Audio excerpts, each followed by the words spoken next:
Hello, hello. My little rogue. My little rogue hair. Sorry, my nose ring is like poking me. Making me feel like something in my nose. Okay, sorry. Digging all in my nose. This is not my favorite or ideal setting, but it is what works best for me right now. So this is what I'll be using. We're gonna do a quick collective love reading. We're just gonna tap into the energies of anybody who could be seeking a message of guidance or love.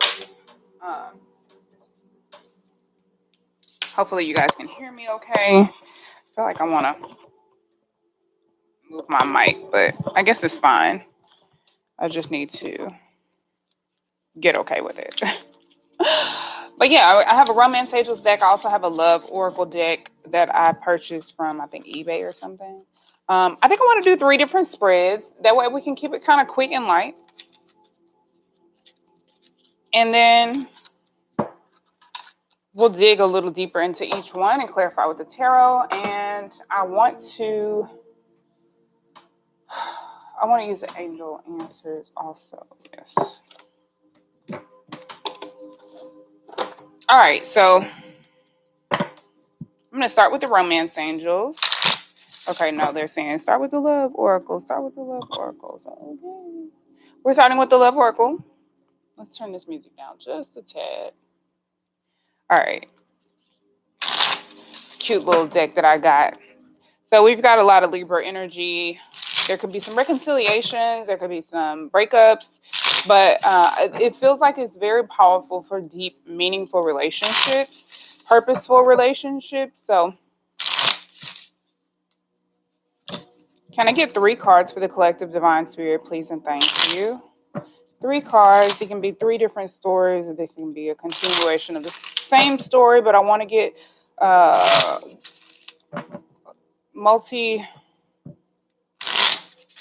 I want to be able to provide messages for multiple groups of people. There we go. Ashe. So it is. One more shuffle, please. All right.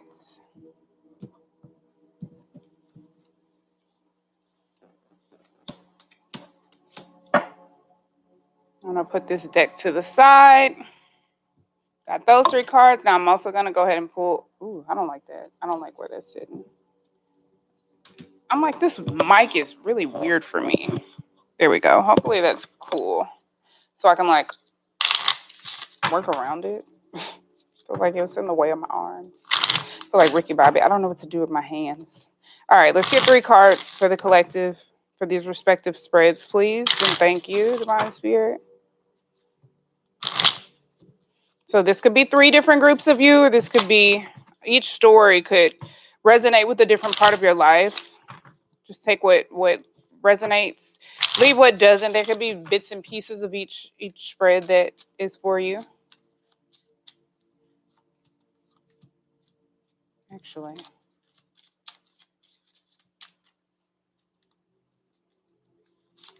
And one more card.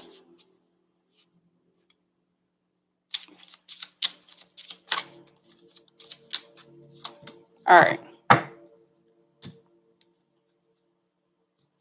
going to also pull an astrology oracle card. Add some astrology elements to see what could be affecting you guys on a more divine, higher level. One more shuffle, please. Okay, actually, now one more. All right. 3 cards for the collective, please.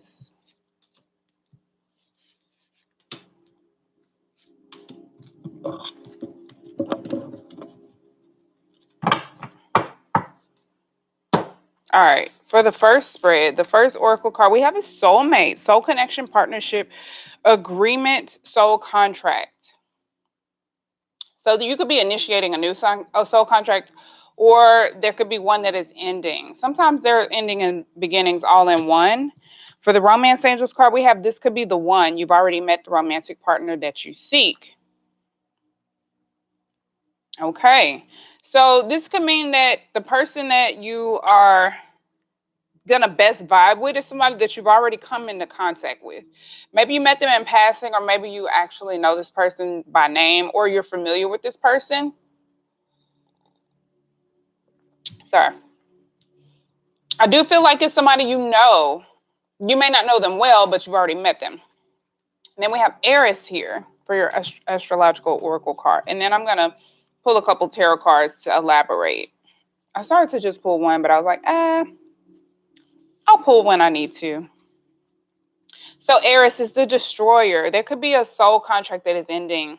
I do feel like very much so for you. There's an ending that has to happen before a new beginning is going to take place.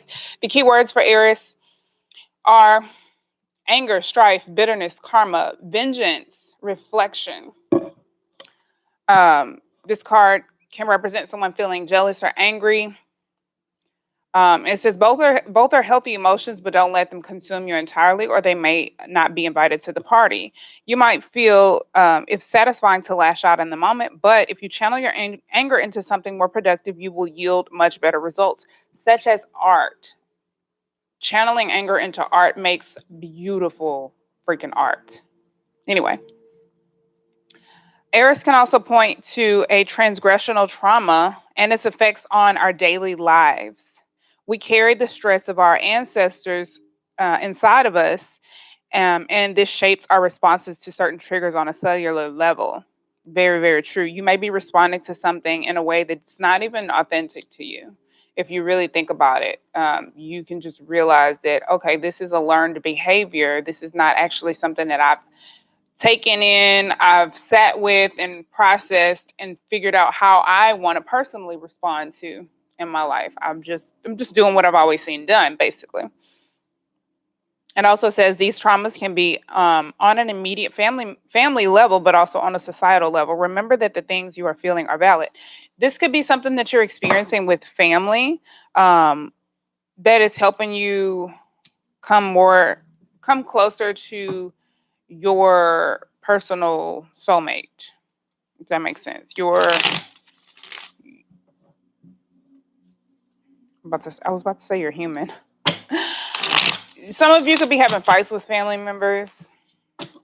You could just be, but all of this could be like there could be fights or things that happen that make you aware of your trauma response, your defense mechanisms, things that may not be healthy. And then you may realize, oh, I do this with partners or potential partners or when I'm dating. And this is why I do it, because I've learned this from my family. So it's just happening and playing out to help you learn. All of these situations are not meant to be taken personally. Sometimes they are very personal, but sometimes it's just to teach you something. And getting your lesson is more important than being right. Okay, show me more about this spread. Thank you. So we have the Knight of Swords. I do feel like I'm on point about an argument. There could have been some harsh words. Somebody could say something or lash out to you, or you could lash out to someone else, and you could realize maybe it's due to a trigger. Maybe you trigger someone else, or maybe you do something that you don't realize you do until you do it to your sister, your brother, your mother, your uncle, or somebody, and then all of a sudden you're like, oh, that's why they don't like me, or that's why they don't stick around, or you just have some type of epiphany. I'm putting these two cards back. It was the Three of Cups and the Eight of Pentacles, by the way. Can I get another card for this spread, please? This first spread. The World card is here. So I do feel like there's a lesson learned with the fixed signs there. Aquarius, Scorpio, Leo, and Taurus. I do feel like this is something that you've been kind of stuck in, a pattern that you've been stuck in, a fixed behavior, but you're closing the chapter, you're learning a lesson, and this means endings and new beginnings. You're starting a brand new chapter. And the Queen of Swords is here, so this is representing a shift in your perspective, you kind of internalizing things with all of this retrograde energy that we're currently sitting in. You're able to sit and process things, internalize things, and what am I doing? Am I doing this right? You're able to reflect, and that allows you to shift and widen your perspective. But instead of you projecting that on others. You just kind of take it in and process things, and it allows you to speak from a very honest place. You can consider your emotions, but you're not emotionally led. There could be some anger, there could be some destruction taking place, but it could be a destruction of old behaviors that aren't actually getting you where you want to be, where you want to go. Your desire is not getting you your desired outcome. So that is like what is being destroyed. All right. I forgot to share this link. So let me do this real quick. Live stream, YouTube. Oops. I guess I'm already live. Paste your live stream URL. Never mind. I think I'm right.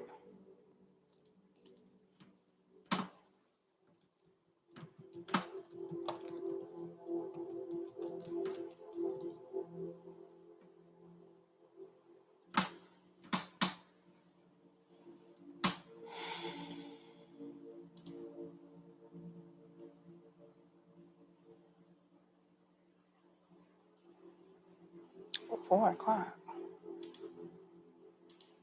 Okay. There we go. All right. Sorry about that. All right. So I'm trying to get into a groove, but life is hard, man. It's just difficult sometimes. All right, so I got my second tarot deck out here. So I just think something is happening. You are recognizing a pattern with the way you communicate, with the way you process things, with the way you see and perceive things, and the way you decide to respond to them. And you could be deciding to break a pattern, and you are elevating and growing, going from the Knight to the Queen, which is beautiful. You're learning a lesson, you're closing a chapter, and you're starting a brand new beginning with a fresh perspective. And I love that for you. And you could be meeting someone who is like a new soulmate who is going to meet you at the level that you're currently at. And I love that. That's beautiful. So the second spread, we have love, unconditional love. Oh, where is that deck? Spirit's like, oh, aren't you going to pull a crystal card? And yes, I am. Before I move into the rest of these spreads, let me pull a crystal card so we can see which crystal can assist you with this part of your healing journey. Can I get a crystal for the first spread, please?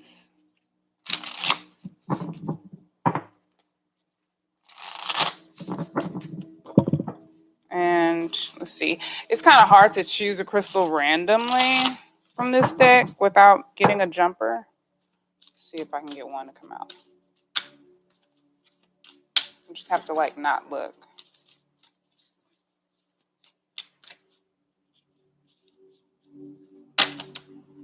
Okay, I don't like this.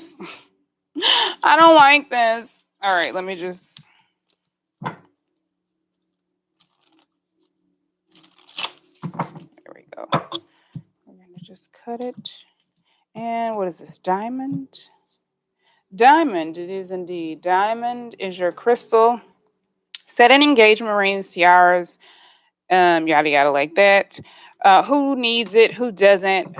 Where to put it? Wherever you like to bling. When to use it? When you just got to keep it icy. When you want to make your intentions perfectly clear. And I think this is the intention. I mean, that is the intention here. Making sure you're understood and that you are speaking more clearly and more directly. And maybe you're being more detailed, using more adjectives, things like that. You're just being more descriptive. You're being more clear, not being as vague. Being more honest, being more transparent, being more blunt. And it says, when it's time to beam your own unique light through the darkness for all to see, own it with diamonds, shine your brightest. And I love that because I do feel like there is some darkness going on that you have to kind of shine through. So good for you. All right, so I'm like, this tea is kind of a whoo. I was about to say, there's some anxiety in this coffee, in this tea. There's caffeine, and I'm just like, whoa, okay, that was a lot. I haven't eaten either, so there's that. All right. Unconditional love, self-love, oneness, passion, affection, attraction. So I do feel like a lot of this is regarding self-love. So you're learning love internally first and foremost, in a new way. growing to love yourself, and that's beautiful. Soulmate. Yes, this is your soulmate. You could be meeting someone who reflects you back to you. Um, you could be getting introduced to your true self. And that could be what your soulmate is. I'm going to turn my fan on because I'm getting hot.